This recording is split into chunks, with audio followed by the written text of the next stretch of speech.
Hey, what's up? And welcome to the Sports Chop Shop. That's right. Y'all were looking for Move the Chains. We moving things on. Move the Chains was a great show for A. Reed and I, but we decided to get together and try this thing out, the Sports Chop Shop, where the Black Man's Country Club is going to bring y'all everything that's hot. Joining me tonight is my man, the musicologist A. Reed. Yes, sir. Co-author Yes, sir. from from Move the Chains, and of course that little guy with the glasses over there who looks awfully familiar to you is the man that I like to call J-Stogs from Cowboy Connection and from Big Game Sports Buzz. That's it. That's it. What's up? What's up? What's up? Hey Jay, let me apologize. I didn't mean to say that little guy.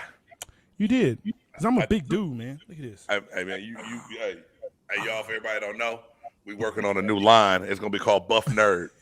You know what I'm saying? That's what Buff Nerd, man. J-Stogs is over there, the Buff Nerd. He can hit you with some sports, and then he can hit you with some other stuff. You just go, this brother knows a lot.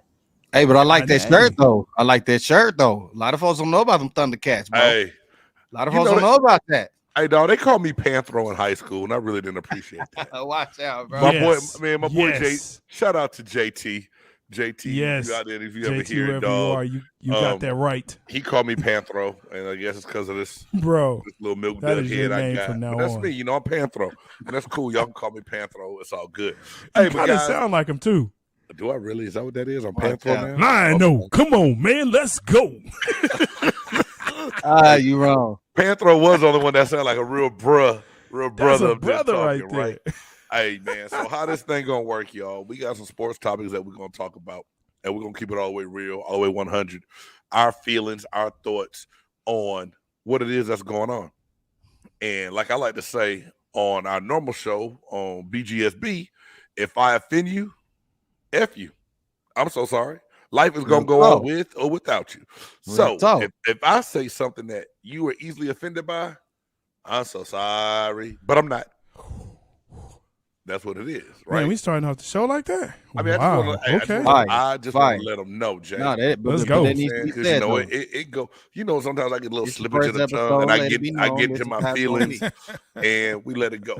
So first and foremost, y'all, it's been a lot of stuff going on, a lot of things we said we were going to talk about, and we didn't really dive into the Brian Flores situation last week when we had the show going on, but we said we really wanted to give it time to talk. And some more stuff has come out and brewed and come out to the news a little bit afterwards. Mm-hmm. But first and foremost, man, me being a former player, I was blessed to have an African-American coach lead me, guide me. And like I tell everybody, when they say big game, what was it like playing for Coach Dungy? I said I was blessed because I just didn't learn the game of football. He taught me how to be a man. He taught me how to be a father. He taught me how to be respectful. And he taught me how to think about things a way that I may not have thought about if I didn't have him as a coach. So he approached the game a little bit different. And me being a player at the time, I needed to see somebody that looked like me, that I saw thought like me, but also held in such high regards by everyone, not just African Americans, right? So now here it is, 2022.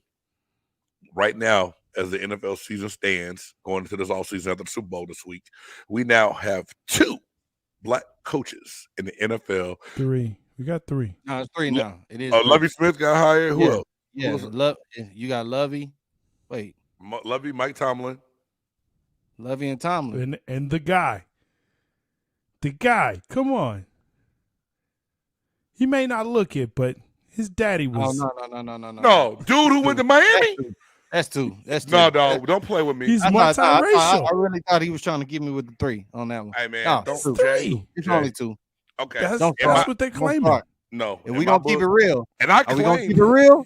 I claim biracial people, but that his pigmentation, whoa. He that guess who coming to dinner white. Yeah. Nope. 2, bro. Hey, keep it 100. You know what side of the biracial he on. You know what side of the biracial he on. I'm just saying, man, look. You can't pick and choose. We claim Tiger. Let's put it. We claim Tiger. Oh, God. Here we go. Tiger Joe. Yeah, hey. It's early in the show. You already got me sipping. And it's a lot. Hey, sip on. I got mine right here, baby. What's up? Okay. Hey, man. So needless to say, neither here nor there. Yeah. Black coaches. 2.5.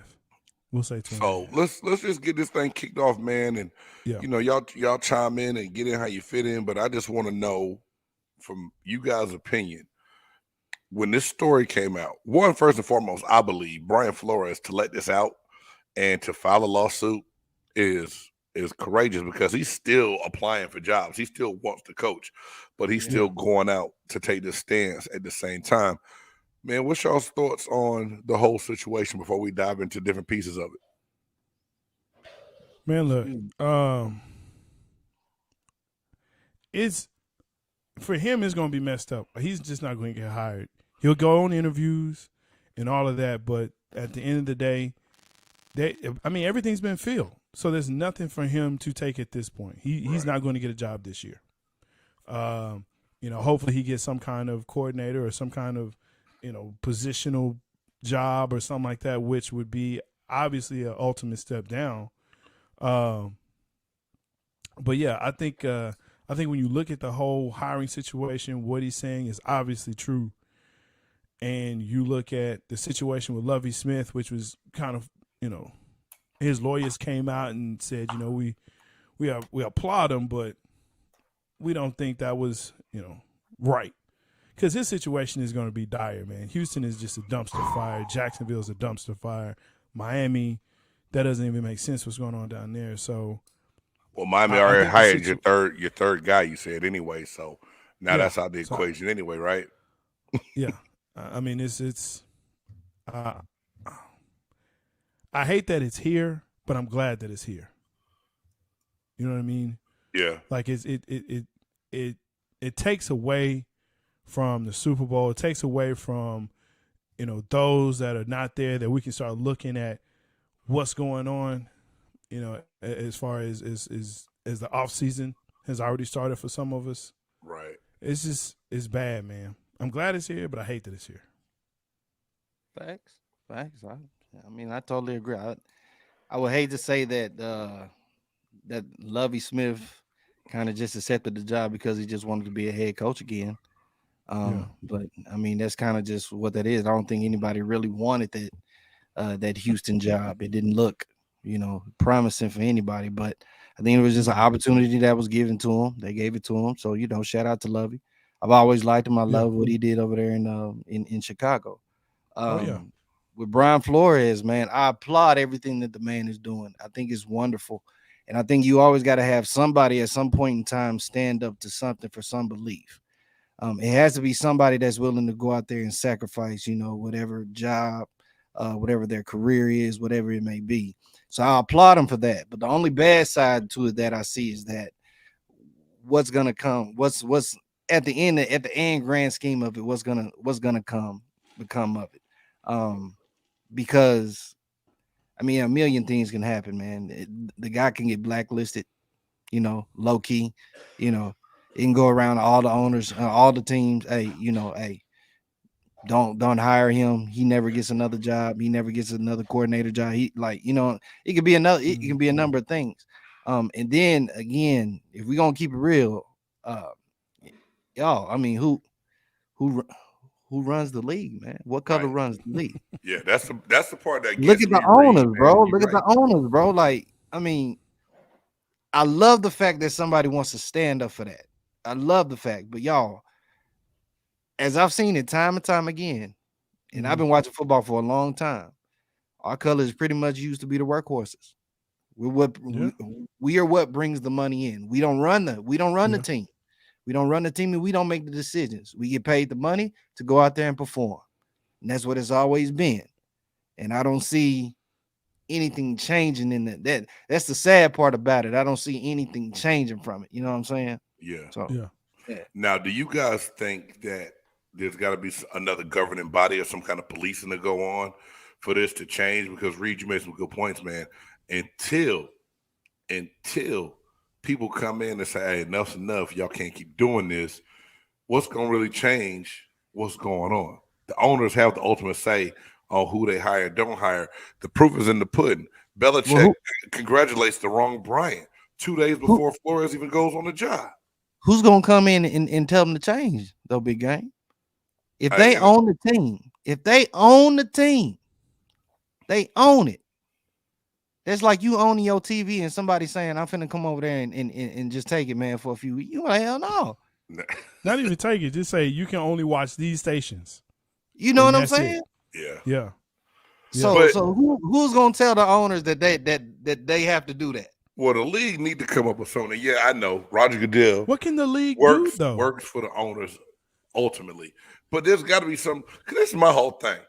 Y'all got a diversity committee with the owner of the damn New York Giants on there, and they were the last ones to ever have a black starting quarterback in the league. Yeah. And they never even had a black head coach ever in franchise history yet. Yeah. This is one of the people on the diversity committee.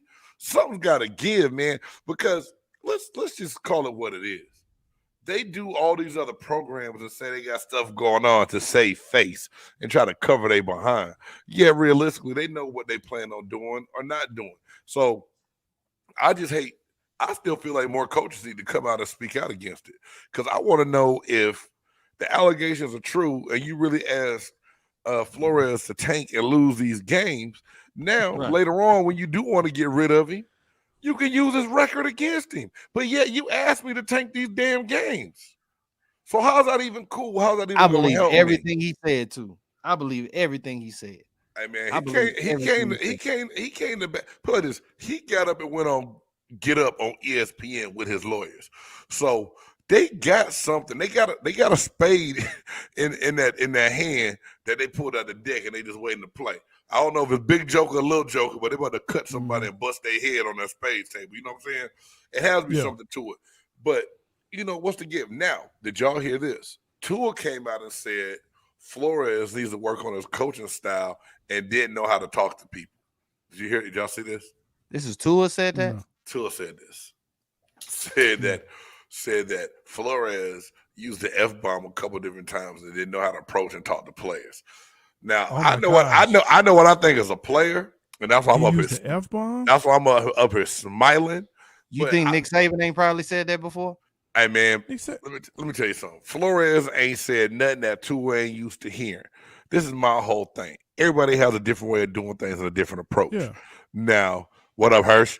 Like I said, I played for Coach Dungy. Coach Dungy didn't curse. That's real talk. Like everybody said, man, he really didn't curse. I heard about that. He really did not curse. The closest thing to a curse word I heard him say is that y'all about to piss me off. And we was like, oh, he mad. He said piss. That's the kind of man and person he was. Now, I played for a college Hall of Fame coach in college, a man by the name of Chris Ault, a.k.a. the Little General. The Little General didn't play no games. And when I said he would talk about you from the top to the back, it would be like, whoa, he didn't pull no punches. But at the same time, I knew it was still more of a motivating factor than anything. He wasn't talking down to me as a person or a man or anything else. And this is my thing. Sometimes when you're not playing well, a coach got to try to get something out of you. And so I don't think what Brian Flores did to Tua was no different than what a lot of these coaches do and say to their players. Some of them have crossed the line before, and some players be like, hey, dude, I don't know who you're talking to. I'm a grown man. Don't come at me like that. But like I told you, Jay, before, if you talking to me and not just browbeating me or talk about my family or something, I deserved a few MFs in my day. I know I did. Well, I mean, look, like we all said, you're grown. Yes. If a coach is dropping an F-bomb, which I've heard since middle school when I started playing, oh, really, Tua? That's his fault? Right. Because he dropped the F-bomb? Bro, could he coach? Yes. Did they have winning seasons? Yes. What's the problem? Is the problem the fact that you're not what you thought you were? Is that the problem? He dropped F-bomb, but y'all finished with a 9-8 season. Right, and went 7-1 in your last 8. Now here's the other part of this coaching. Maybe some was motivational. Some was motivational. Had to be if you go 7-1 in your last 8. Game, and I don't know here. I don't know if you said this, but I heard this from someone asking this question of Mike Tomlin and his coaching tree. And why? And actually, it was actually Bart Scott. That's what it was. Bart Scott said on Han and Scott, or Hanenbart, whatever. I think it's Hanenbart. Right. I know. Where are the coaches off of his tree? Where are the African American coaches from Mike Tomlin's tree? Well, you know, Tomlin's been criticized also, and I hate when people start trolling. But Tomlin has been criticized for not ever having an African American coordinator on his staff. And how could he be a stepping stone to help people grow? And I'm gonna say, when I heard this dude and read this on the blogs, I was like, "Yo, you trolling? Stop." See that, man. You trolling. Somebody and look at the book. And the thing is, the food said it look like us. You know what I'm saying? Like, really, dog, this is what you're doing right now? Because at the end of the day, when you really look at it, whether he hired a coordinator or not, you still got to get called in to really have a chance on that interview. And if you barely bringing us in from a majority white staff that's speaking highly on me, do I really think it's going to change if a black coach refers me to you? No, it doesn't. It doesn't change anything at all. Now, if Flores doesn't get picked up and if he's willing to be a DC again, would it be a good fit for maybe Tomlin to reach out to him? But my thing is, if Tomlin ain't firing nobody on his staff, how y'all want him to just go fire somebody to make room for Flores to give him a job? Real talk. Don't just start make moves to be politically correct. But I mean, Dungy had African Americans on his staff. Yeah, a lot of them, and they ended up becoming head coaches. Yeah, I think the piece though, when you talk about the NFL and how they can change this situation, the NFL is just a governing body when it comes to hiring practices. But that's all they can do. But they can't tell them who to hire. They can just say, look, you need to make sure that you give equity. That's all. Goodell, people can boo him all they want. All he can do is say, hey, you guys, you look shady right now. It's not a good look. That's all he can do. And he's a PR guy. He's not a lawyer. So he doesn't know crap about law anyway.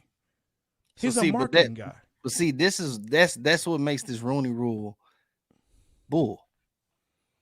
That's what makes it. Rooney the second even said it's bull. It makes it bull because just like they said, it becomes sham interviews because they know that they have to bring him in. You know what I'm saying, to quote unquote interview. You know what I'm saying. Yeah. If it was me, I'd just pretty much, hey, look. Do I have a chance to get the job or not? Don't waste my time. Don't waste my time flying me out or nothing like that. Just tell me right now. Tell you yes. Tell me right now. Like, do I really have a chance or not? No, not just keep it 100. They're gonna tell you yes. They're gonna tell you yes because they don't want to. They don't want to look bad. They're not gonna say, "Oh, no, look." Hey, they can't look no worse than they already look right now, Jay. Well, true, but you got to prove it. It just makes headlines that I just refuse to go over there, right? For whatever reason. Yeah. And I think that's the other part of why Byron Leftwich pulled out of Jacksonville because of that whole situation. Hey, you know what, man? I'm glad. A dumpster fire. I'm glad. Oh, yeah. I'm honestly glad he did not take that job. Me too. Because I don't think there was anything really to gain for him to gain.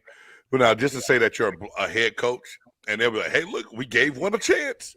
And you were going into something where you doomed from the start because they already set up a losing and bad culture in Jacksonville. Well, I think it could have. I'll say it like this. I was relieved he didn't. And then I stepped back and said, well, wait. You have a former number 1 overall pick in Trevor Lawrence. You're going to have another number 1 overall pick this coming draft. Uh-huh. So he really could build his team. Now, the only problem is he going to be given the chance to do so with the amount of cap space they have and the draft capital they have? Would he be given the chance? Would he be given at least 3 years? Because I feel like this. It takes 3 years for a team to be built from the ground up. You can look at Chicago. You can look at what Dallas did with Jerry Jones, with Jimmy Johnson, and Cincinnati. They did it in 2. You need at least 3 years. If you don't give them 3 years, because and that's Hirsch, and there you go. He wanted to bring his own staff, and so when they start dictating to you, this is what we're going to do, and this is how we're going to do it. Well, I'll tell you what. Bet that. I'll just stay where I am because the situation is better here anyway. except for the QB. But that's now with all that being said, if this tanking thing is real, hey Lamar, you got a good point, man. He says the new way is the Rams way. Trade picks for stars. What up, bro? What up, bro? Liddell, what's up? Yeah. Hey, but before we even get to that, man, I just had this one question that popped up in my head, and I had one of my boys at work say this to me the other day, and I was like, damn, it makes a lot of sense. If these guys are tanking games and throwing games, is it time for the NFL to go to a lottery like the NBA? It's been time. It's been time. It's been time. And here's the thing. I'm gonna tell you like this. I think the tanking scandal will be way bigger than Flores scandal. Well, I think that's the whole thing. But Jay, you're right, because that's the whole thing that they worry about. They don't care that they didn't hire African American or black coach. They don't care about that. They care that their dirty little secret's going to be exposed. And if it does come out that the owner for the Dolphins did this and it's real, and he wasn't the only one in Cincinnati had something to do back in the day. I mean, the Browns, my bad, Reed. I didn't mean the bad mouth. No, you're right. Yeah, I got you. If that is the case, then they need to get stripped of ownership, point blank, period. Man. If you're doing this to try to get a leg up and a leg up on folks, that's what they're really scared of. That's just a slap on the wrist, brother. That's a slap on the wrist, man. A fine. That's all it is. A fine. Now because they're gonna get the keys. But here's the indication, though, for that, Reed, is that now you're talking about, because now betting is allowed in NFL games. Right. So now if you're telling me, oh, well, Jacksonville, they just tanking to get another, first-round pick, so the games that they should win, now all of a sudden Vegas is putting odds saying, well, look, they 3.5 points, and, the other squad, they're like, no, we're going to lose this game because we know we need to get a better draft position. Bro, that's money. That's money. It is. You can have losses. And it's already bad enough. It's dirty. It's very dirty. That's the new Pete Rose, but you don't want to get labeled as tanking, and people are already thinking that Vegas is my mom has always said this, and me and my mom, I love my mama to death, but we used to get in full-fledged arguments because I was like, look, you know how hard I work when I step on this field? Don't tell me this game ain't fixed. I ain't got time to be throwing no game. I'm just one person. That don't mean that management ain't throwing stuff. Like I said, there's been plenty of times where you show up to a stadium and a vet that you're supposed to be on the field, hey, we resting you today. We've seen it time and again. You rested him today. What? What? Yeah. All of a sudden you win by 3 and you was a 2-touchdown favorite. Yeah. Exactly. I see that all the time. Exactly. All the time. Exactly. So the lottery, y'all all agree that that's something that should have been done in the NFL? They need the lottery? I could dig that. I could dig that. Make every team play. Here's the thing. For people that dog the lottery and they say, well, you can still tank in that. Man, look, the top 3, when we talk about the NBA, the top picks generally don't go to the worst teams. A lot of times, it's like the 4th or 5th or 6th worst team. Right. And so, the last 3, if you, as it were, have 14% chance, but they don't usually get it. Right. It's very rare that they get it. And it was that one year everybody was speculating when Cleveland kept getting that first pick. Right. And Orlando got 2 picks in a row.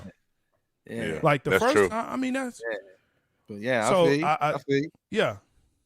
Go ahead, get your get the ping pong balls out, and let's do it. Let's do it. NBA just seems to do it better than the NFL. They just seem to have smarter people. Well, NBA does a lot of things better than the NFL does right now, and it pains me to say. It pains me to say. Knicks never get it. And they shouldn't. They shouldn't. The Knicks should never get it. Hey, man. And I know this is off topic, but it's okay because we in the shop. What's wrong with Julius Randle, y'all? What is going on with that cat right now, man? Like, sensitive. Like, hey, man, I'm not trying to be funny. I met him back when he was in high school here at Prestonwood. His mom was a member of the church that we go to. Sweet lady, good person. But Julius Randle is like just lost his mind, and now Do y'all think for that trade deadline next week, the Knicks gonna part ways with it? Yeah, that's true. Look, you know, it is what it is. Randall to me is kind of the new age athlete where they get overly sensitive. I saw that with we see that with KD and Kyrie and why they're even on the same team, like all that sensitivity and James Harden. I mean, dude, it's like 3 Ralph Transvents sitting over there. It don't even make sense, man. Yeah, I said it. I said it. Oh, no, you didn't say 3 Ralph Transvents, dog. It's got 3 Ralph Transvents over there, man. You know what I'm saying? A little bit of Johnny Gill, but it's like, look. Little Chico. Randall, anytime you throwing up the middle finger to your own crowd because you sorry, you suck, you're 25 down. You're going to get booed because what you have put on the court is trash. You in Madison Square Garden, dog. Yeah, you in the basketball mecca. They like to call that the mecca. It's the hardest place up, man. To play and to perform. That's what it is. That's why a lot of players don't do well. They did great in college. It's ultimate pressure. Ultimate pressure. You know what I'm saying? And I mean, when you go to the Jets, like the Jets have just horrible. But because it's New York, they always have the pressure to perform. Right. Always. Right. Mm-hmm. Hey, y'all. And it's the same with the Knicks. Oh, my bad there. The Stogs. I didn't mean to cut you off. Hey, man, joining us live all the way from the ATL is my boy that likes to go by the name Mr. Fat Boy Slim, Antoine Smitty Smith from Smitty Sports Machine, stopping by the shop. Hey, he got that problem like me, but he gonna go get that face trimmed while he in that chair, y'all. Hey, Smitty, welcome to the shop, baby. Hey, what's up? Hey, man, what up, Smitty? Hey, man, what's going on, baby? Only thing you missed, we talked about Brian Flores. I don't know how Julius Randle name came up. Now we're trying to figure out what the hell wrong with Julius Randle, man, and what's going on with the New York Knicks. Should they make a move before the trade deadline to ship him out of there? To be honest, no, because he's the best player on the team. But if you think about it, if they can get the right compensation for him, maybe they should try to make a trade like Indiana and Sacramento. That was the worst jack move I've seen in the last 5 years. Crazy. Hey, so who was in that trade? Karis LeVert, right? No. No, what happened? I feel like I'm missing some everything right now. Then, dude, today was crazy. Indiana sits a bonus, 2 more players, and Sacramento sit Hal Burton, Buddy Hield to Indiana. Them 2 players alone, they could have got way more for that. Yeah. Wow. Franchise changing, if you ask me. Hey, put the money in a bag. Yeah, basically. They just somebody owes somebody, or somebody got pictures on somebody or something. Yeah, man. Somebody got pictures. Boy, I hate somebody got stories. Get to ESPN before I get on here. I've been working all day today, boys. Ooh, that one hurt. We appreciate you, man. We appreciate you. But that's why we got Smitty and A. Reed and me, man. That's what we're here for, bro. But I'm telling you, that trade, the McCollum trade. Hey, so McCollum went to New Orleans? Man, look, I feel bad. I feel bad for McCollum. But check it out, man. I was thinking about it. It's gonna open up. I would love for like Dallas to like pull something. Like if it finish, like if they finish off the year or something or whatever. But I would love for Dallas to be like, hey, McCollum, come on, man. You know, I mean, we just don't have the draft. Right in Louisiana, just come on down here to Texas. You know what I'm saying? Yeah. Play with Luka, be the, you know what I'm saying, be that 2 guard or 1 guard or whatever. You know what I'm saying? Let that work out however they would. But I feel bad for that, man. I feel bad for that because you going to New Orleans and man, ain't nothing, man. Hell no. Nothing. Zion over there looking like a 3 technique, like he about to go play D tackle for somebody. You know what I'm saying? Hey, Zion would have been a badass in that Tampa 2, dog. Looking at how he look on the sideline right now. Do y'all think Zion is done, or do you I don't want to say that because he in year 2, but for how he looking on the sideline, it look like he's on a Hostess diet, bro. Twinkies, cupcakes, zingers, ding dong. It don't look like he ate near vegetables since he been gone, bro. Man, he ain't got good food. Look, Hirsch, but he ain't got to eat all of it. All of it.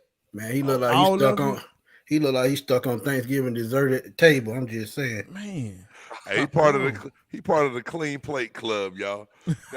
He cleans that plate every time he sit down, and I hate saying that. And I don't want to see Zion be done after one because I think he has enough to be entertaining in the game. But truth be told, at least for me and how I feel, I never looked at it like Zion was about to come into the NBA changing the game. I thought that he would be an exciting, electrifying player to watch the way he dunks and plays above the rim. But I always wondered how long that could last with the rigor of an NBA schedule, 82 games, jumping up and down, running up and down that court, how flying the way he does. How long could his body really sustain that? And right now, I'm gonna take the under on it. True be told, I think he's doing that just to get out of New Orleans. See, I've been saying that. Yeah, I've been saying that. Yeah, because if you think about it, don't play there, man. He saw how AD left. AD went and got a ring. He like, dog, I can get out of here, man, and go play with some. My workout on, get my game up. All that other stuff. was going way before then. He doing it backwards, Reed, if that's the case, because shit, he ain't gonna be able to work out. He keep gaining that weight. Exactly. Think about it though. Think about it. That's why they got personal trainers. You can drop weight quick. They got programs. Everybody got personal trainer. He like you got a personal chef. Right. He probably just waiting till at the end of the season. Hey, you know what? That might be true. Hey, but I hope he's not done. I hate to see that McCollum and Lillard got broke up, man. But they were going nowhere together in Portland. Portland wasn't doing the right things to make a run in the West to help them out. They get what they can to help, but it's like, damn, New Orleans, like that's punishment. That's like your mama telling you, "I'm gonna beat you when I get off work." Yeah, I think they ain't gonna be gone in the off season though. I think so too. Oh yeah. But why is New Orleans such a purgatory? I think they have a lot of they had pieces and they keep trading them away or giving them away. Really, if you ask me. But Zion front office. Look, listen, he was injured in college. He got injured here, and when he got into the NBA, and you saw that he had a weight problem coming in. Yeah, and he was hurt, constantly hurt. He had a weight problem coming in. Yep, couldn't wait to eat. Yeah, bro. Man, dude, he was always one Skittle away. Always one Skittle away. Yeah, not a Skittle. I would at least said a Kit Kat away. Oh, who was the purgatory squad back in the day? Was it like the Bullets or somebody? It was Cleveland. Cleveland. It was also the Milwaukee Bucks for a while too. Yeah, the Bucks were bad too. Bucks, something like that. Oh, if you went to them, Timberwolves, man. Timberwolves Sacramento. Bad. Sacramento was basketball purgatory until Chris Webber got there, and they go all the way back to when they had Purvis Ellison. Shout out to they had a pretty decent team with Mullen, Richmond, and with Richmond, with Bibby and Hardaway. Yeah. Well, them boys, they had a decent squad. They had a decent squad then, but after that, bad coaching. It's been over. Bobby Jackson. Hey man, them boys was cold. Yeah, you were cold. Bobby Jackson could go get it. You right? What? Charlotte too. Charlotte was a purgatory, man. Well, no, early to mid-90s. They had LJ and Alonzo. Yeah. Dale was on my mom. And was holding it down. Yeah. And this is what I say. You know, Game, you were talking about how Zion was this, revolutionizing player. He's just a fat grandmama, man. That's all he is, bro. He's just damn. That's so disrespectful, Jay. Oh, a fat grandmama. That's it. He's a fat Larry Johnson. Hey man, Larry Johnson before the back injury was a beast. Larry he had a jump shot. And that gold tooth. Hey, Dallas Larry Johnson. Right? He's a fat Larry Johnson, but unfortunately, he's a fat Larry Johnson. Oh, hold on, y'all. Interesting comment. Zion should be with Zion. I like Sean Kemp. Have you seen him lately? Oh, but Sean Kemp done when he got fat. I understand, but that's what I'm saying. That's what Zion is doing in the middle of the season. Ooh, and his second year though, that's bad. Yeah, that's not. I'm telling you, it's at least somebody. Sean waited. It's somebody in his ear, man. I think for real. Yeah, like you said, it's his dad. I just can't see how. But who's telling him to eat his way out of New Orleans? Like that's the worst thing. Because if you get out of shape like that, hey, why you right, joking? And you trying to. I went down there when I was in New Orleans. Them things good, man. Hey, man, them the best beignets ever, dog. Listen, that Cafe Du Monde beignets is banging. Listen. Big man, the food there is amazing. The oysters, unbelievable. But I'm going to tell you like this, man. When you start getting hurt like this and you fat, that's a bad combination. Because once you start getting that label of injury prone, and I keep saying this, it's hard to shake it. Yeah. And when it's hard to shake it. In his case, his shoe going to be leaning while he walking. So it's going to really get bad. On the comments, your boy Lamar said, don't forget who raised him. I don't know if he talking about his mama. Hey Jay, that's your boy Stogs. What Lamar hitting on right there? Hey, I'll let him clarify. Oh, okay. He's saying a little too soft. I don't know. but for long, and I say this too, if it get too bad, they might not even be able to trade him. That's what I'm thinking. Yeah, that's the bad part right there. If it gets too out of hand, you right, Smitty. Ain't nobody gonna want that. There's nothing there. There's no value there. No trade value there. If he gets too bad, he gonna wait till the end of the season and then start putting out workout videos like high flying videos again. Okay, you know what I'm saying? Him dunking in the gym and all that. Like he back in shape. Come up with a video. Zion, I'm back. You know, all that other stuff. All that crap. Yeah, and then whoever get him, you know what I'm saying? Come on, man. Come on. Nah, man. I don't think he did. I think mom and stepdad raised him. I don't know. I don't know if he was the basketball blind side. The basketball blind. Yeah, I don't think he was the basketball blind side. Hey, but speaking of this NBA stuff, y'all. Yeah. We talked about NBA All-Star Game selections and snubs on Big Game Sports Buzz last week. But what major sport has the best All-Star game? Because I know we just looked at the NFL Pro Bowl, and I'll be the first one to tell y'all, I had to turn. I could not sit back and watch flag football. Watch 7-on-7 with uniforms on. Is what it came into, dog. It was awful. So, you know, baseball is in the midway point of the season, and they play for something like the winning division in the major American League and National League. Winner gets home field in the World Series.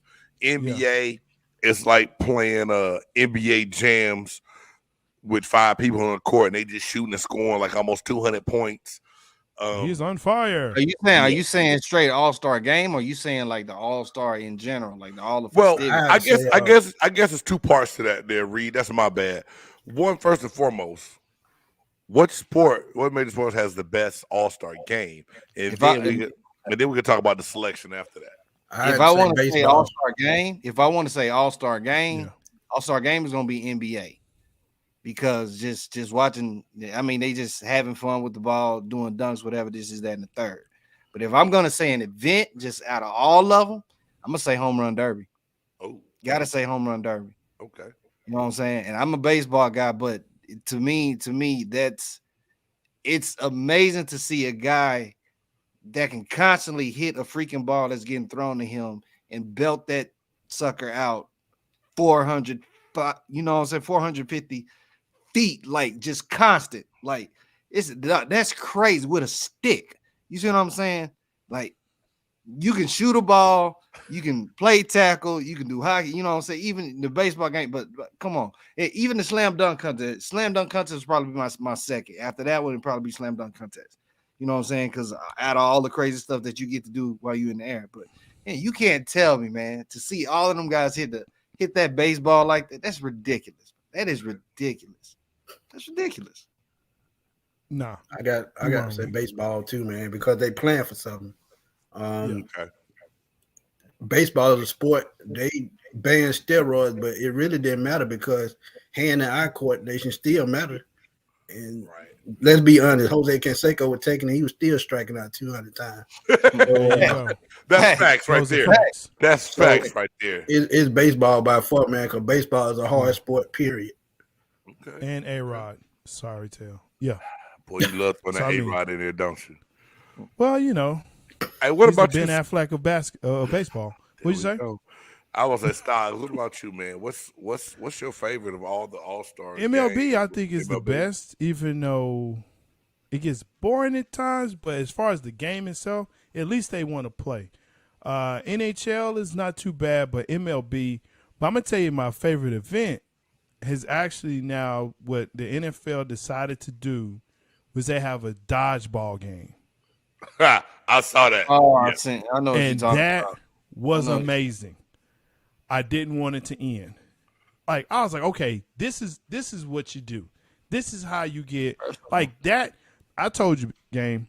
You want to change the NFL? Make it a 7-on-7 flag because that's all it is anyway.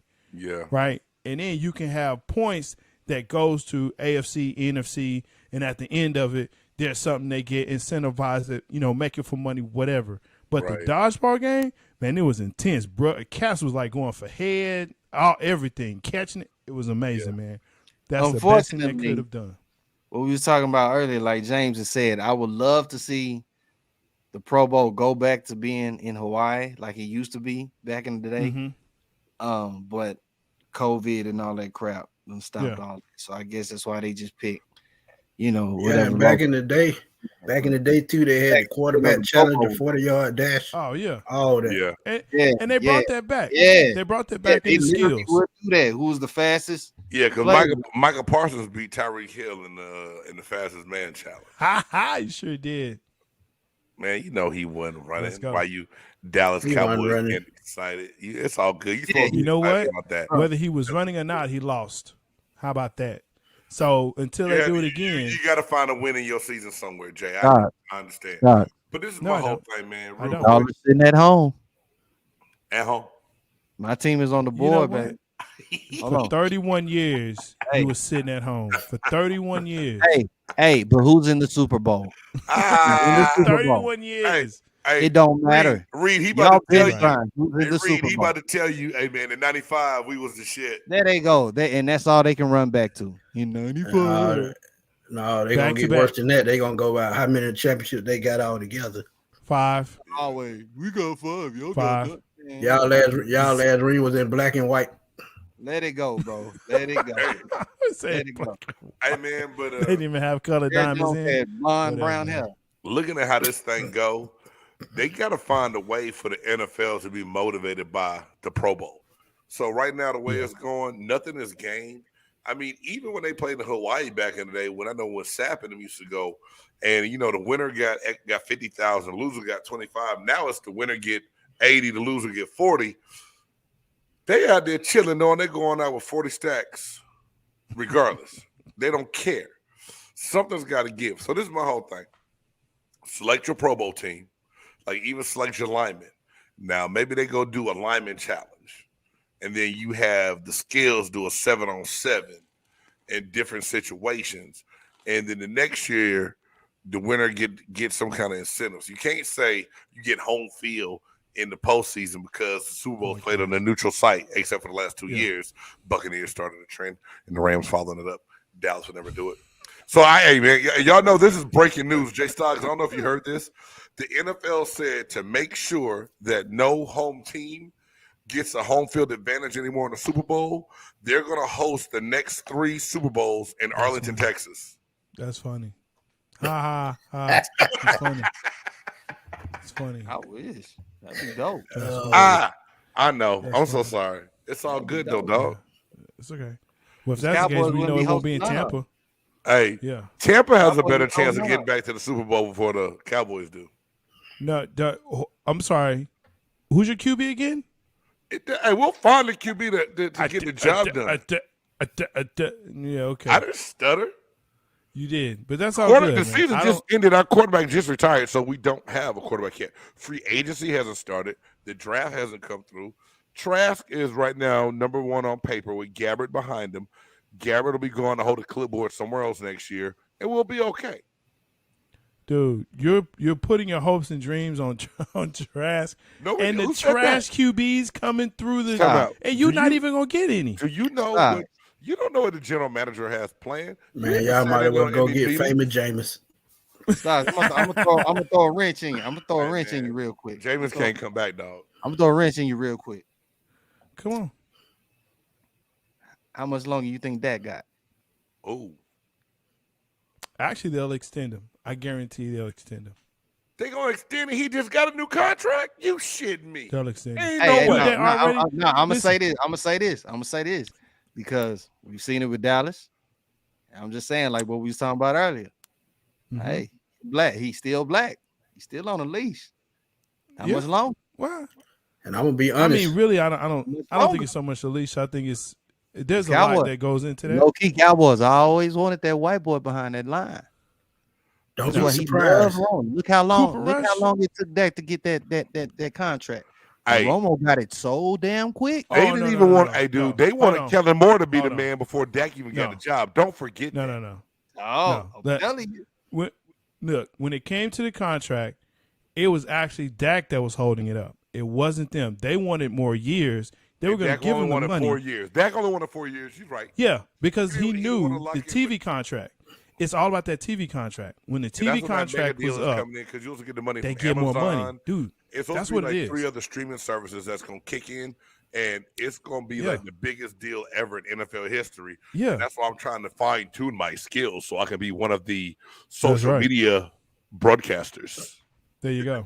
But no, it was literally all about, the TV money. The Cowboys were going to pay him the money. They just wanted 5 years. He wanted 4. He wasn't budging. So it was on him. So, I mean, and my thing is. Hypothetically speaking. Marion the Barbarian. Hypothetically speaking, if somehow, if there was a trade for Dak Prescott, for Dak Prescott for Joe Burrow, do you think who wouldn't? Jerry Jones will pull that trigger? Who wouldn't? Who wouldn't do that right now? Who wouldn't do that right now? He ain't even got to make no trade, and I'm gonna tell y'all why. Sean Payton, he just stringing y'all along, but he'll end up in Dallas before the season started. He gonna bring Aaron Rodgers with him. Oh, probably. I don't know if he'll bring Aaron. I don't know if he'll bring Aaron. Aaron Rodgers is gonna be in Tampa. I doubt it. I don't think so. Nah, he don't want to follow Brady. He's trying to get. Look, he was already in Favre's shadow. And he barely just got out of that in Green Bay. Now he wants to go follow Brady. And Brady was only in Tampa 2 years. Brady don't have a real shadow. It doesn't matter, bro. It doesn't matter. I promise you. He has a better chance to go there and win if they sign those key components. Wait. So if Rodgers comes to the Cowboys and where that going? Oh damn! I don't know what this. But that was Smitty's point. So Smitty, I don't think he's coming there. No, I'm saying where's Dak Prescott? I feel you. If Aaron Rodgers, we ain't got the money. We ain't got the money. I could see him in Tampa or Green Bay. Because somebody got to throw them receivers in Tampa Bay. They do, but Dak might not be the guy to do that. He can't see past his left side. He can't throw anybody. He gonna go somewhere where they got weapons. And he got weapons in Tampa. Not for $40 million a year. That's the problem.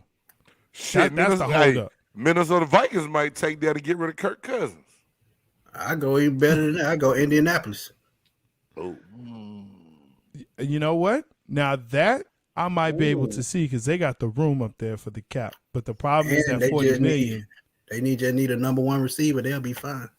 And they gonna get that. Well, they're gonna do something to try to address that. I see it. Okay. Well, Dak don't like to throw the number one receiver, so he should be okay up there. Hey, Dak was running the calls that Kellen Moore made. And I sure wish, for y'all's sake, I was hoping the Miami Dolphins hired him because y'all might have been better next year. I've never been so disappointed in a person not getting a job than Kellen Moore. I've never been so disappointed. I was crying. Never been so disappointed. What the hell, Miami? What the hell? Hire that boy. He needs something. Hire him. Somebody, please. Please. Hey, man, I hope he goes to USFL. That's what I hope he does. Oh, damn. They already got their head coaches selected, so he's not going to the USFL. We talked about that last week, didn't the big game, Jane? Yeah, we sure did. On Smitty Sportsmanship, we sure did talk about that, man. That's gonna save some people. He can't be one of them. Dallas Cowboys in trouble as long. Hey, now, since we talking about the Dallas Cowboys, here we go. This is something. No, nothing bad about you. I mean, but I want to get your insight because to me, since Cowboy Connection not gonna be on this week, you need to drop it in the shop. Yeah. Jerry Jones comes out and speaks on why he thought Dan Quinn didn't take any head coaching jobs. Oh, Lord. And essentially pretty much made it sound like he's the head coach in waiting here in Dallas. How does that going to play out with him and Mike McCarthy this year, man? You know what? I don't think it really matters. I think it's just the fact that if they can make it to the Super Bowl, and dare I say win it, then McCarthy should be out. And Dan Quinn can step right in. The game is past McCarthy. So hold on, Jay. Let me ask you this, and I hate cutting you off, but you said if they make it to the Super Bowl, then McCarthy should be out. Do. He should. Why would you fire the Super Bowl coach? See, you've been a Dallas Cowboys fan too long, because now you're starting to think like the guy in front office and the fans. So you said if Mike McCarthy gets you to the Super Bowl, he's not going to be the reason why though, and let Dan Quinn come in, bro. You act like this has never happened in Dallas before. Jimmy Johnson, Barry Switzer. Bro, it has happened before. That was a power struggle. Okay, fine. But it has happened before. You're not going to have a power struggle with McCarthy because he's a lapdog. He's going to do what Jerry wants him to do. But so here's the only way he saves his job is, I think, to get to the Super Bowl. McCarthy has one last year. That's it. Yeah. This is it. Yeah. This is the last year. Win or lose, he goes. And if Dallas gets on a loser streak, if they lose too many games, he'll be out in the middle of the season. But either way, Jerry doesn't do that. He's going to be going. He fired Wade Phillips in the middle of the year and gave Jason Garrett the job. Don't forget. So it's either going to be Dan Quinn or Sean Payton next. He won't do it again. For the Cowboys. I got to get rid of it. Either one of them. Sean Payton, he'll be back. He just didn't want to coach up under $80 million cap loss. Yeah, so that part there. But Dan Quinn coaching waiting. Look, Dan Quinn looked out there and saw what dumpster fires there were as far as coaching jobs. Okay, but Dan Quinn would have gotten a legit chance. He could have turned the dumpster fire. Yeah. This is my whole thing about Dan Quinn. I don't know him personally. Now, Smitty, this your old coach, and I know you might have some feelings for him. And if I'm wrong, please tell me and correct me. But my whole thing is, Dan Quinn was a hell of a defensive coordinator in Seattle before he got the job. Dan Quinn got beaten that Super Bowl and blew that lead. He lost his confidence. I don't even think he believes in himself no more as a head coach. So him passing up jobs, to me, is strictly because he doesn't even have the confidence that he could go in and do what he needs to do to be the man, to even lead a team. He lost that confidence.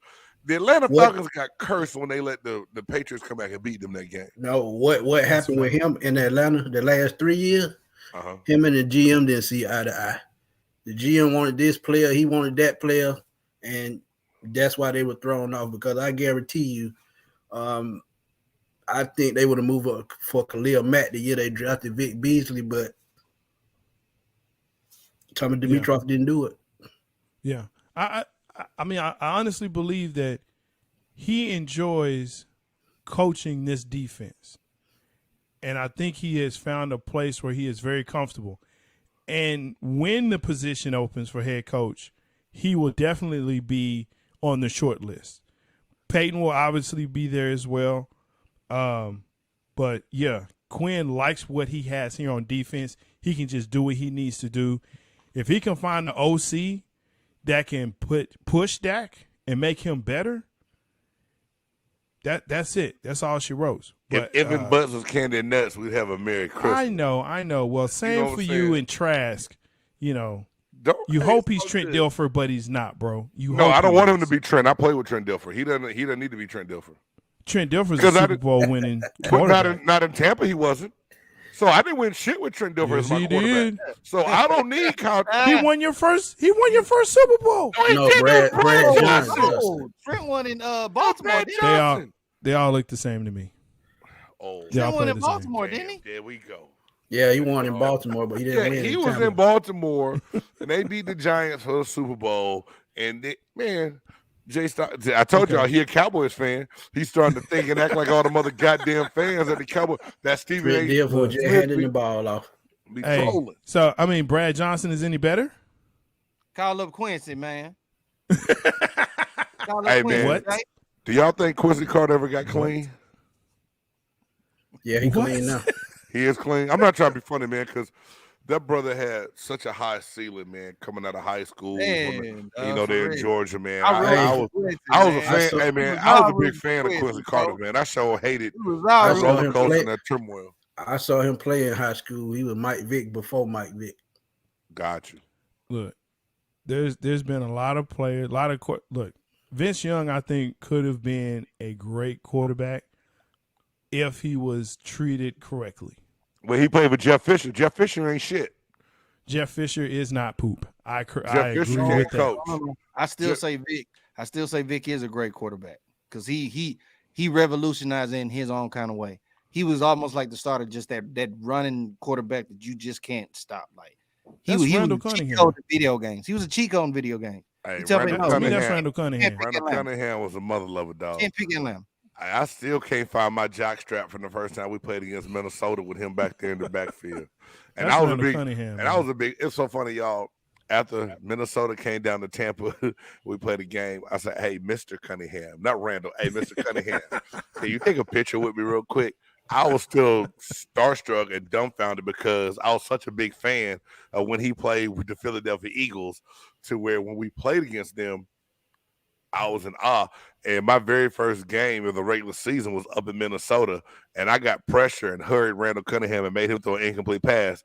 And you would have thought that I had like 12 sacks in one game because I talked about that one pressure on the quarterback I knew that could escape and run past everybody, and I made him throw the ball out of bounds. Boy, I was so hyped. My boys laughed at me for a long time on that one, but I was hyped, dog. I was real hyped. That's real. Dude, but that's when you start talking about the black quarterback, the African-American quarterback, there's been so many that had such great potential that because of the coaching and because of the situation, and when we talk, come full circle with Dak has all the tools and the potential, but the problem is that he's not being coached. Right. And he's not being pushed, and he's not allowed to actually be a better quarterback. And y'all want me to be brutally honest right quick. Go right. I'm glad y'all said something about Jeff Fisher because I think they would have beat the Rams had they had another offensive coordinator. They were calling vanilla plays the whole game. Oh, yeah, man. Eddie George kept them in the game the whole game. If it weren't for Eddie George. And they didn't use, and Steve McNair is still one of the best to ever do it. That doesn't always get the credit. And they always want to talk about his legs. But when I say I saw this man in a uniform throw a ball, like you hear it came by your head and it was making sound effects. Like what the hell was that? That ball came zipping and whipping, and he had an arm and he had legs to accompany that. But everybody always wanted to talk about the athlete he was, and everyone never really wanted to talk about the quarterback he really was, man. And that's why he was on my list for them quarterbacks that never won, when them people top 5 that never won a Super Bowl, because he was a hell of a player, and I still don't think that he really flourished as much as he could have under Jeff Fisher. Well, I mean, that's why they call him Aaron McNair. He don't get the credit he deserved because you look at his college career, he was at an HBCU and finished 3rd in the Heisman race. Right. Who does that? Right, exactly. Yeah. And I heard he had Elkhorn State Stadium packed wall to wall every Saturday. Every Saturday they played at home. Everybody was going to see some of Steve Aaron there, man. Rest in peace. That wherever he was, it was packed. Yeah, it was. Wherever he was, it was packed. Woo! Hey man, we ran through that hour real quick, didn't we? Here in the shop. Hey man, I know we got to get out of here, but before we do that, Super Bowl's coming up this weekend. Reed, I already know who you got. It's hanging on your wall, brother. We see it. But for my man Smitty and my man J-Stogs, and we're gonna talk about this a little bit more on Big Game Sports Buzz on Thursday. Jay, who do you like winning the Super Bowl? Man, I don't like the Ben Affleck of the NFL, so I'm going to go for them Skyline Chili Cincinnati Bengals, man. Woo! Okay. Who they? Okay. Who they? Let's go. Smitty, who you like winning the Super Bowl, man? I got to go Bengals too, man. They hot. Woo! Let's go. They defense opportunistic, and you can't ask for more than that. Okay. Let's go. Well, that's been the first episode, and you notice I left my pick off because I noticed that. I won't talk about it on Thursday because my mind is gonna change by then. This is true. I woke up this morning, y'all. I ain't gonna lie to you. This guy. I was like, Cincinnati. They got a chance, and then I was like, I don't know that front seven. I don't know. I'm gonna tell y'all, and y'all might not believe it. What's up? The factor in the game, it ain't gonna then be Jamar Chase. It's gonna be Higgins because of his height. Yeah, that's the guy. So can't nobody check him. And think about it. Jalen Ramsey's the only significant piece of that secondary, I believe, with the injuries, and they had to go get Weddle. They had to sign him back. The one kid is back. I think they're going to expose the secondary, man. I really do. My whole thing is it's going to come down to protection, and right now, D-line and O-line. Yeah, it's gonna be one or loss in the trenches for Cincinnati, man. But hey, man, I want to say thank you for my man Smitty, A. Reed, and J-Stogs. This has been Sports Chop Shop, where the ultimate sports fans come in and chop it up about sports and life. Hey, you can catch my man Smitty on YouTube at Smitty Sports Machine. A. Reed, check out Man Cave. Hey, Reed, I'm messing up. Man Cave Express, right?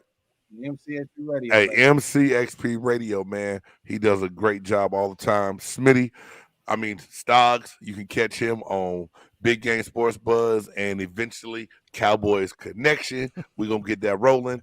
I'm your boy, Big Game James. Tune in this Thursday for Big Game Sports Buzz as we're going to hit you with that Super Bowl edition of Who You Got? Who you out. got? Who they?